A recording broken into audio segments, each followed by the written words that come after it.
नमस्कार, मैं हूं अमित पालेत और अब आपको दिखाते हैं राजनीति से जुड़ी इस वक्त की बड़ी खबरें चुनाव 24 में। नरेंद्र मोदी के वाराणसी दौरे का दूसरा दिन। प्रधानमंत्री मोदी वीएचयू के स्वतंत्रता भवन पहुंचे। वीएचयू में छात्रों से पीएम मोदी की संवाद। वीएचयू के स्वतंत्रता भवन में बोले पीएम मोदी, वीएचयू आना ज्ञान की गंगा में डुबकी लगाने जैसा। काशी के युवा देश को नई ऊंचाई पर ले जाएंगे। पीएम मोदी बोले, काशी का स्वरूप फिर से संवर रहा है। काशी सर्वविद्या की राजधानी और यहाँ के युवा काशी की संस्कृति बचा रहे हैं। पीएम मोदी बोले, पिछले 10 साल में काशी का काफी विकास हुआ है। शहर में चौतरफा विकास का डमरू बजा है। चेतना के इस जागृत केंद्र को विकास की गंगा बही है।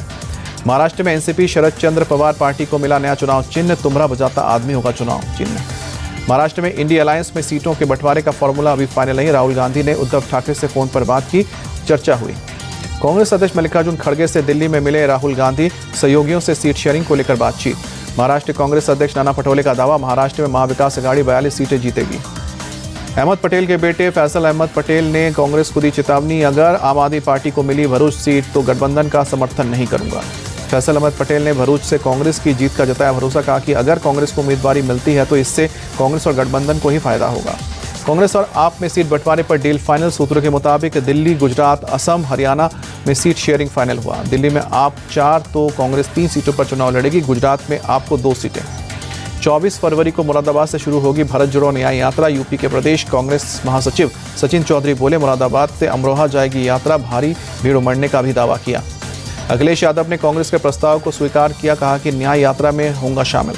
वाराणसी में कांग्रेस कार्यकर्ताओं ने जारी किया चुनावी पोस्टर। कांग्रेस अध्यक्ष अजय राय के घर के बाहर लगे पोस्टर अर्जुन बताया और राहुल गांधी को कृष्ण। इंडिया अलायंस पर जेडीयू नेता केसी त्यागी ने चुटकी लिखा कि एक दूसरे के खिलाफ तो कहीं एक दूसरे के साथ लड़ते हैं, कैसा गठबंधन है। यूपी के डिप्टी सीएम ब्रजेश पाठक का दावा, प्रदेश की सभी 80 लोकसभा सीटें एनडीए जीतेगी। गृह मंत्री अमित शाह छत्तीसगढ़ के जांजगीर चांपा में विजय संकल्प शंखनाद रैली में शामिल हुए। सीएम विष्णुदेव साय भी शामिल हुए। अमित शाह ने जनसभा को संबोधित किया। अमित शाह ने कहा कि कांग्रेस सरकार पर हमला बोला बिना नाम लिए। कहा कि पूर्व की नकारा सरकार ना तो नक्सलवाद पर लगाम लगा पाई और ना ही प्रदेशवासियों के लिए न्याय ला पाई। केंद्रीय मंत्री ने रैली को संबोधित करते हुए कांग्रेस सरकार पर घपले और घोटाले का भी आरोप लगाया। कहा कि पहली सरकार ने जनता के लिए कुछ नहीं किया, सिर्फ अन्याय किया। कर्नाटक में मंदिरों से टैक्स लेने पर गिरी सिद्धरमैया सरकार। मंत्री रामलिंगा ने दी सफाई। कहा कि इस प्रावधान को 2001 से लागू किया गया है। कांग्रेस ने हमेशा मंदिरों और हिंदुओं की रक्षा की। महाराष्ट्र के पूर्व सीएम शिवसेना नेता मनोहर जोशी का देर रात निधन हुआ। 21 फरवरी को दिल का दौरा पड़ने के बाद हिंदुजा हॉस्पिटल में इलाज चल रहा था। तेलंगाना में बीआरएस विधायक लस्या नंदिता की सड़क हादसे में मौत। हैदराबाद के नेहरू आउटर रिंग रोड पर डिवाइडर से टकराई कार। सिकंदराबाद कैंट सीट की विधायक थी।